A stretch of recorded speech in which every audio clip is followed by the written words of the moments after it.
What up, everybody? Today I am getting my shifter linkage situated. I'm actually taking a shifter linkage off of another transmission that I had sitting around. All the bushings are really good, so I'm just going to show you guys a quick trick on how to get what they call the bitch pin out. So I used a AC mounting bolt, and of course this is the bitch pin. Of course that's in there, and I just stick this on there and I hammer the crap out of it, put a piece of wood on the bottom there and hammer the crap out of it, and I got it. And when you do this, try to get, when you break it loose in the beginning, try to get it in the sides, on the edges of it, to kind of put more pressure on each side. And when you do that, it'll eventually break loose, and once it breaks loose I just put it in the middle and just keep hammering it out, and it came right out for me, so that wasn't a big deal. I'm gonna get that off, and this is a DC shifter. It's I think about 3 inches longer than what would supposed to be going on a CRX, but I actually do want to move the shifter 3 or 4 inches back because of my back, and I'm trying to be able to keep my legs stretched out completely and not have to lean forward like what I normally would have to do when I drive a stick. But the hole is right here originally. It's probably gonna end up being somewhere around here. This is just a 12 millimeter. I'm just gonna keep this aside.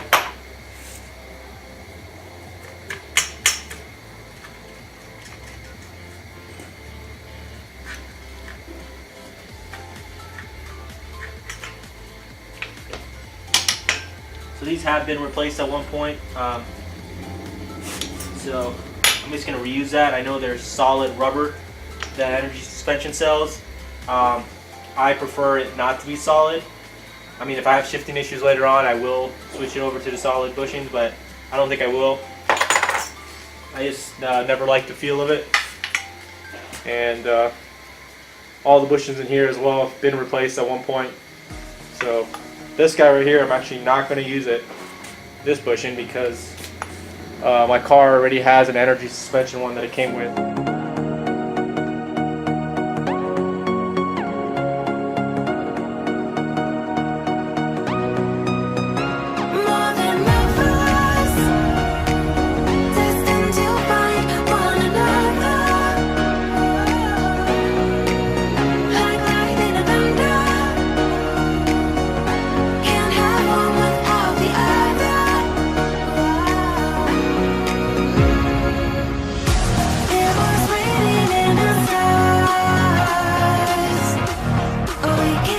I'm here at the junkyard.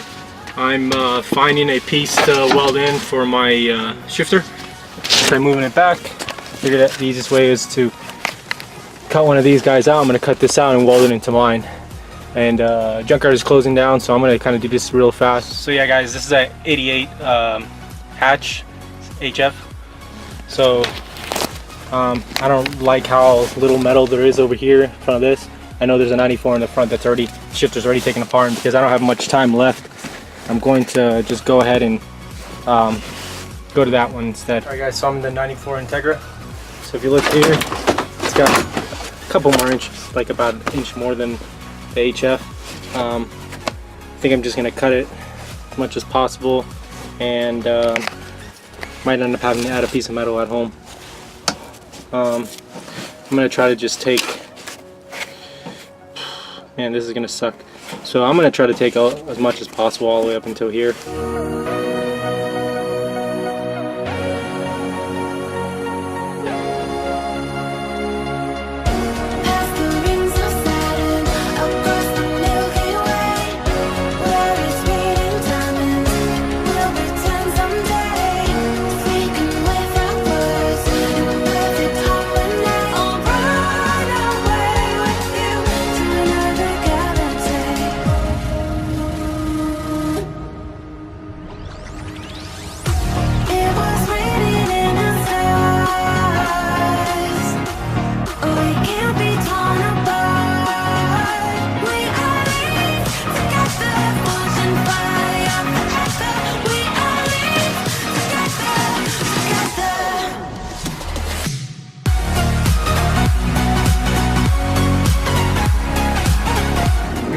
brand new Harbor Freight grinder wheel, whatever, to 20 volt, and it only really lasted me about 15 minutes, and it wasn't enough time to cut it all. I did have a backup fitting for my drill, and it's horrible. I mean, I wouldn't even bother getting one of those again. I really should have bought an extra battery, and I would have been able to get it done in the small amount of time I had. I did bring the charger with me in my car here. I have a converter, and there's the charging, but obviously I don't have enough time because U-Pull and Pay right now is already closed, so I'm gonna have to come back tomorrow morning. Tip: if you get one of these Harbor Freight cutters and you need to cut something on the go, if it's gonna take you more than 15 minutes, I highly suggest you get an extra battery.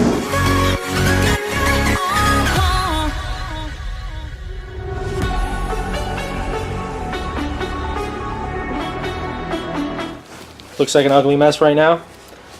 As you can see here, I'm gonna cut this out. Measured it out right here. I'm gonna cut out that square, and then I got me a piece right here.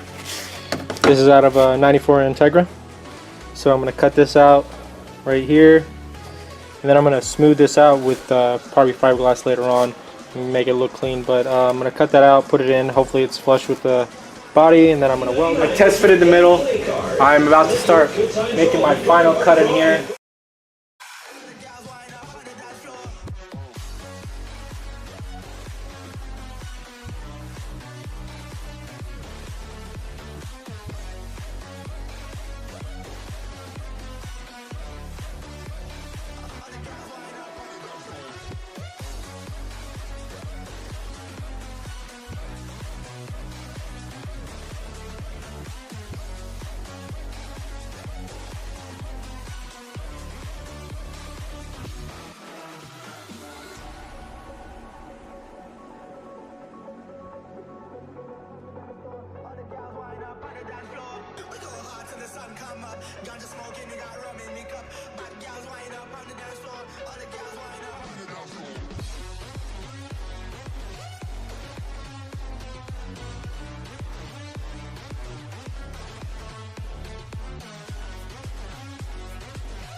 I'm going to grind it down, but I'm going to show you guys what it looks like before I actually grind it down. Don't make fun of me.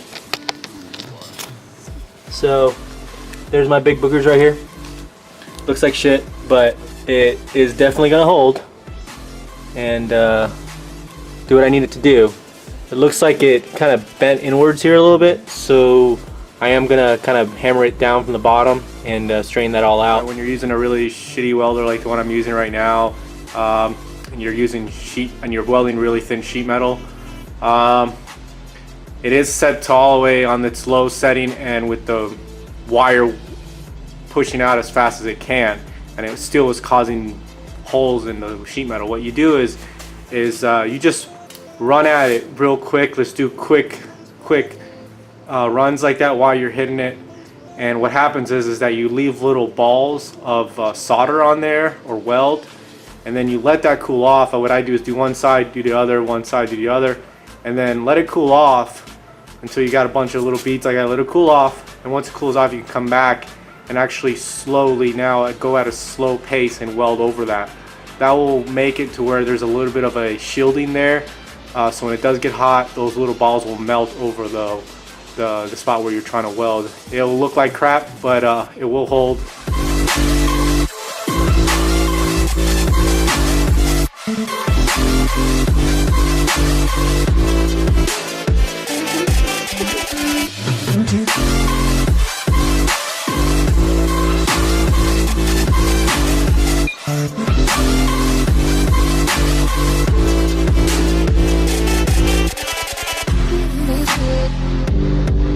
Quick tip, guys, again, right here, these holes right here, potentially when you're welding in general, especially with a crappy welder, the weld's gonna fly and it might fly into that thread and mess it up. So I put these from the bottom, and that protected it pretty well actually, and didn't have any issues. I grinded this down, and while I was grinding down, well, about 30 minutes of grinding, I realized I could just get a grinder, the cutter wheel, maybe cut a slit in this, cut it out.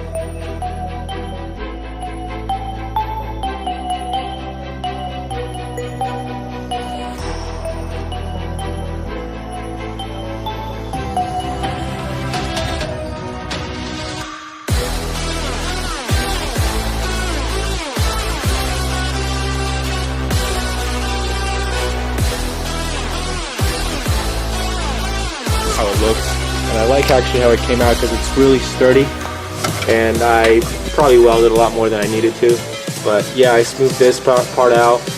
And over here, if you guys remember, there's a big hole that originally came in there because this car at one point was automatic and they had it covered with a piece of sheet metal that was just open.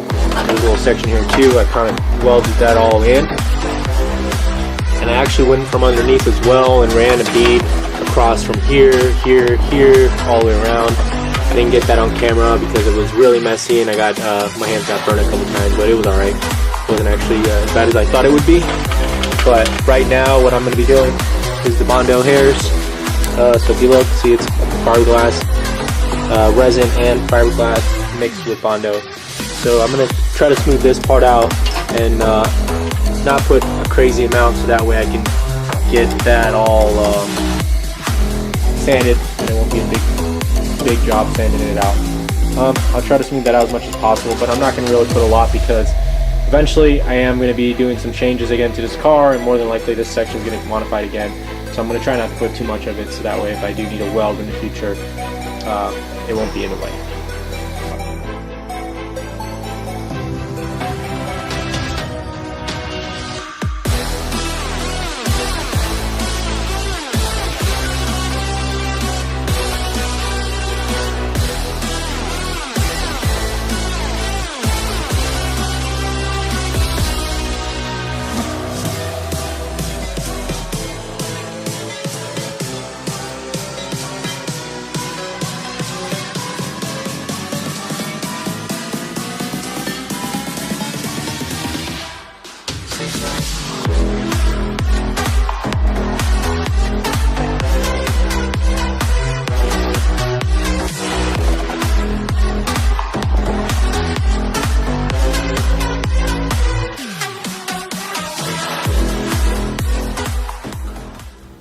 Alright everybody, don't forget to hit the like button and subscribe, share.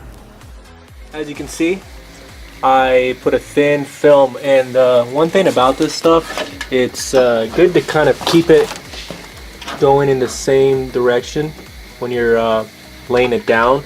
So I tried to keep it going from this direction, but at first I was doing this direction a little bit, and then after that, after I got it all kind of in there, I did a couple good swipes in that direction, because what ends up happening with these hairs they'll end up poking out and or moving from the area that you had it in.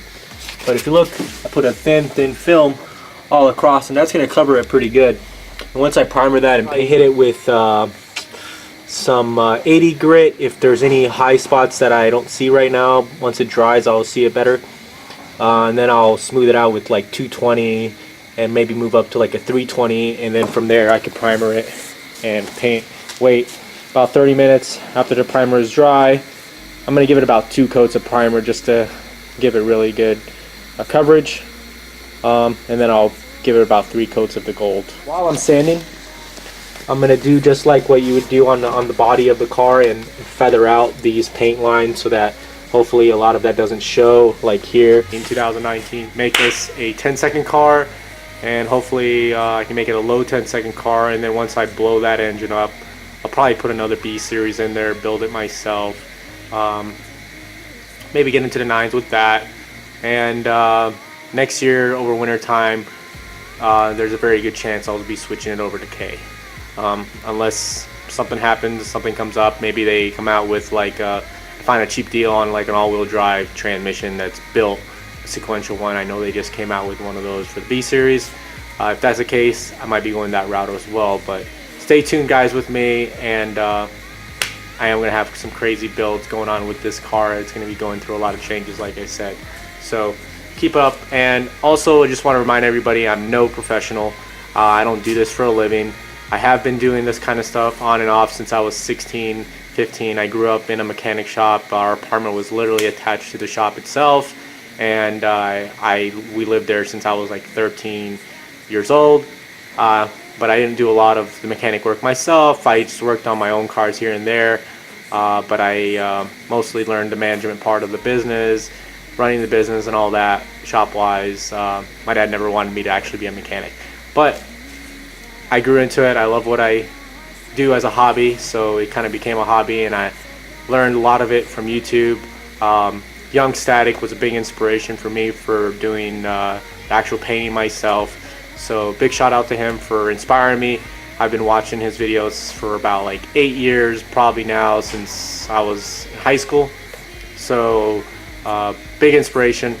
And same thing with 79th Production, also his DIYs and seeing him do things inspired me to do things myself. And like I said before, don't be afraid to make mistakes with things. Just do it. Like you see, I'm not a good welder, and I just went ahead and did it myself. And it's sturdy, it's holding. It may not look the best,